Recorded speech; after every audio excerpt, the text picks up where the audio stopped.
Article 422.30 of the National Electrical Code requires a means to disconnect all ungrounded conductors from permanently connected appliances. This means that if an appliance is hardwired into the electrical system, there must be a way to safely cut off the power to it for servicing or in case of an emergency. The code aims to protect individuals from electrical shock during maintenance and to allow for safe isolation of the appliance.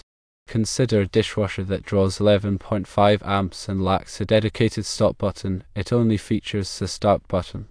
If the service panel is not within sight of the dishwasher and you cannot lock the circuit breaker in the open position, you need a local disconnect.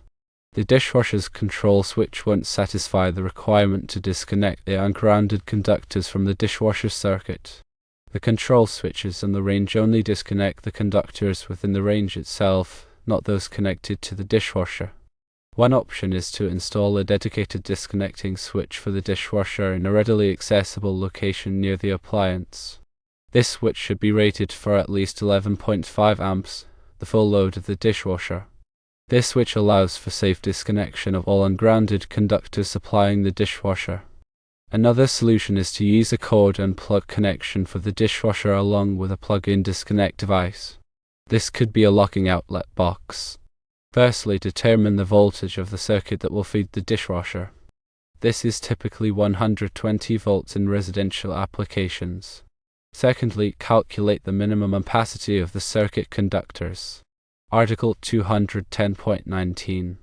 A1 of the NEC requires that branch circuit conductors have an ampacity not less than the maximum load to be served. In this case, the dishwasher has a load of 11.5 amps, so the conductors must be rated for at least that much. However, you must account for any non-continuous loads, which are those that operate for 3 hours or more. Section 210.20. Requires that the overcurrent protection device be rated at not less than 125% of the non-continuous load plus the continuous load. Because the dishwasher is usually a non-continuous load, and in this case it is assumed to be 11.5 amps is multiplied by 1.25, which equals 14.375 amps. So, a 15 amp overcurrent protection device and a conductor rated for at least 15 amps would be adequate. Thirdly, select the appropriate size conductor. Table 310.15. B16 of the NEC provides ampacity ratings for various conductor sizes based on their insulation type and temperature rating. For example, a 14 American wire gauge copper conductor with THHN insulation is typically rated for 15 amps at 75 degrees Celsius. However, depending on local codes and specific installation conditions, a larger conductor such as 12 American wire gauge might be required and is generally recommended for dishwasher circuits. Fourthly, choose the right type of cable. Non-metallic sheet cable, such as type NMB, is commonly used for residential wiring. Ensure the cable is rated for the intended use and environment. Fifthly, install a single-pole circuit breaker in the service panel. The circuit breaker should be rated for 15 amps or 20 amps depending on the conductor size and local codes. Sixthly, run the cable from the service panel to a junction box near the dishwasher location. Follow all applicable codes and regulations for cable routing and support. Seventhly, install the disconnect switch. A readily accessible disconnect switch must be installed within sight of the dishwasher or be capable of being locked in the open position. This switch should be rated for the voltage and amperage of the dishwasher circuit. Eighthly, make the wiring connections. Connect the circuit conductors to the disconnect switch and then to the dishwasher, following the manufacturer's instructions and all applicable codes. Ninthly, ground the dishwasher.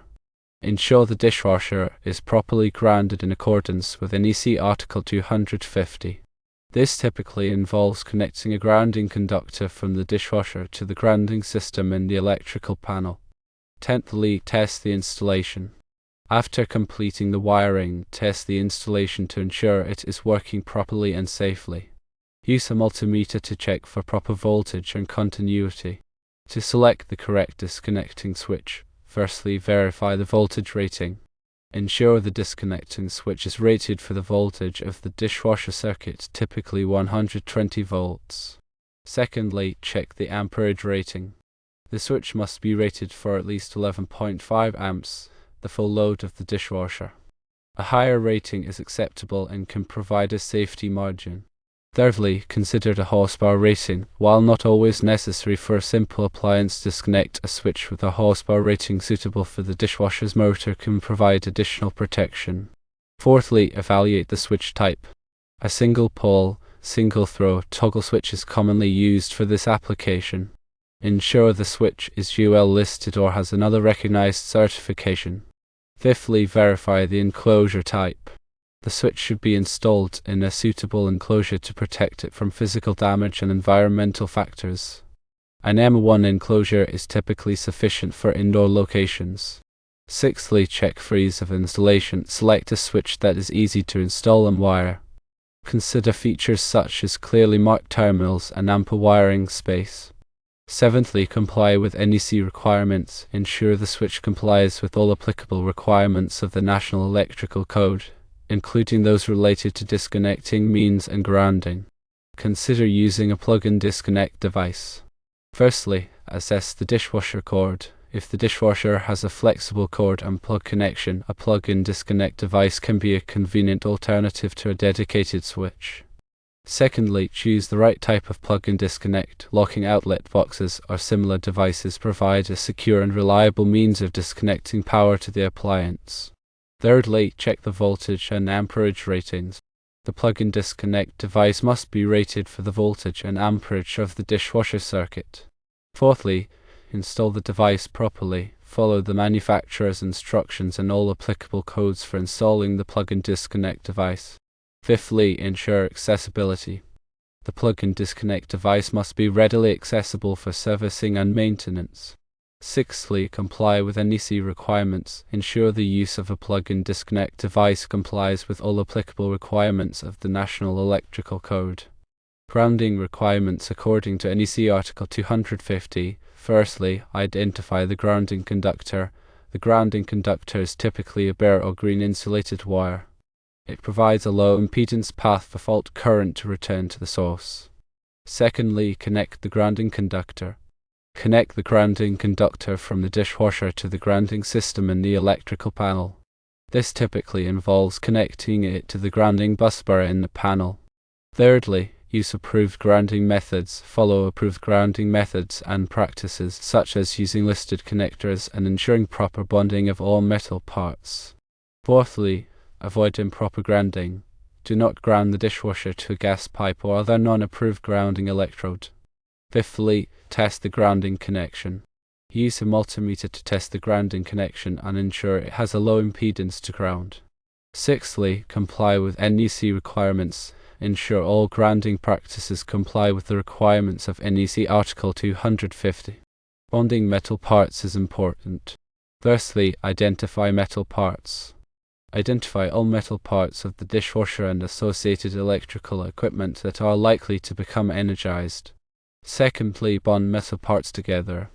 Bond all metal parts together using bonding jumpers or other approved methods.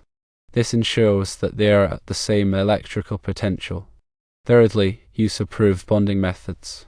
Follow approved bonding methods and practices such as using listed bonding connectors and ensuring proper contact between the metal parts. Fourthly, protect bonding connections. Protect bonding connections from physical damage and corrosion. Fifthly, inspect bonding connections. Regularly inspect bonding connections to ensure they are intact and effective. Sixthly, comply with NEC requirements. Ensure all bonding practices comply with the requirements of NEC Article 250. When selecting a circuit breaker. Firstly, determine the circuit amperage. Determine the amperage of the dishwasher circuit, which in this case is 11.5 amps. Secondly, calculate the breaker size. Calculate the appropriate size for the circuit breaker. As previously mentioned, Article 210.20 requires that the overcurrent protection device be rated at not less than 125% of the non-continuous load plus the continuous load. Because the dishwasher is usually a non-continuous load, and in this case it is assumed to be 11.5 amps is multiplied by 1.25, which equals 14.375 amps. so a 15 amp overcurrent protection device would be adequate. Thirdly, choose the correct breaker type. Choose the correct type of circuit breaker for the application. Common types include standard thermal magnetic breakers, ground fault circuit interrupter breakers, and arc fault circuit interrupter breakers. Fourthly, ensure compatibility. Ensure the circuit breaker is compatible with the electrical panel. It should have the same voltage and amperage rating as the circuit. Fifthly, look for UL listing. Look for a circuit breaker that is UL listed or has another recognized certification. Sixthly, install properly. Install the circuit breaker properly in accordance with the manufacturer's instructions and all applicable codes. Seventhly, test the installation. Test the installation after installing the circuit breaker to ensure it is working properly. Ground fault circuit interrupter protection according to NEC Article 210.8. Firstly, determine if GFCI protection is required. Determine if ground fault circuit interrupter protection is required for the dishwasher circuit. NEC Article 210.8 requires GFCI protection for receptacles installed in certain locations, such as kitchens and bathrooms. Secondly, select a GFCI breaker or receptacle. If GFCI protection is required, select a GFCI circuit breaker or receptacle. A GFCI breaker provides protection for the entire circuit, while a GFCI receptacle provides protection only at the point of use. Thirdly, install the GFCI device properly. Install the GFCI device properly in accordance with the manufacturer's instructions and all applicable codes. Fourthly, test the GFCI device. Test the GFCI device after installation to ensure it is working properly. Press the test button on the device and verify that it trips. Fifthly, understand limitations. Understand the limitations of GFCI protection. It protects against ground faults, but not against overloads or short circuits. Sixthly, comply with NEC requirements. Ensure all GFCI protection practices comply with the requirements of NEC Article 210.8. When dealing with electrical work, personal protective equipment is critical. Firstly, wear safety glasses. Always wear safety glasses or goggles to protect your eyes from debris and sparks. Secondly, use insulated gloves. Wear insulated gloves when working with electrical conductors or equipment. The gloves should be rated for the voltage you are working with. Thirdly, wear appropriate clothing. Wear appropriate clothing, such as long pants and a long sleeve shirt, to protect your skin from electrical shock and burns. Fourthly, use insulated tools. Use insulated tools with non-conductive handles to prevent electrical shock. Fifthly, wear safety shoes. Wear safety shoes with non-conductive soles to protect your feet from electrical shock. Sixthly, avoid jewelry. Remove jewelry, such as rings and watches, before working with electricity. Seventhly, be aware of surroundings. Be aware of your surroundings and avoid contact with grounded surfaces when working with electricity. Eighthly, comply with OSHA requirements. Ensure all personal protective equipment complies with the requirements of the Occupational Safety and Health Administration. Lockout/tagout procedures are important for electrical safety. Firstly, identify the circuit. Identify the circuit that needs to be de-energized. Secondly, de-energize the circuit. De-energize the circuit by turning off the circuit breaker or switch. Thirdly, lock the disconnecting means. Lock the disconnecting means in the off position using a padlock or other locking device. Fourthly, tag the disconnecting means. Tag the disconnecting means with a warning tag indicating that the circuit is being worked on and should not be energized. Fifthly, verify the circuit is de-energized. Verify that the circuit is de-energized using a voltage tester. Sixthly, perform work. Perform the necessary work on the de-energized circuit. Seventhly, remove the lock and tag.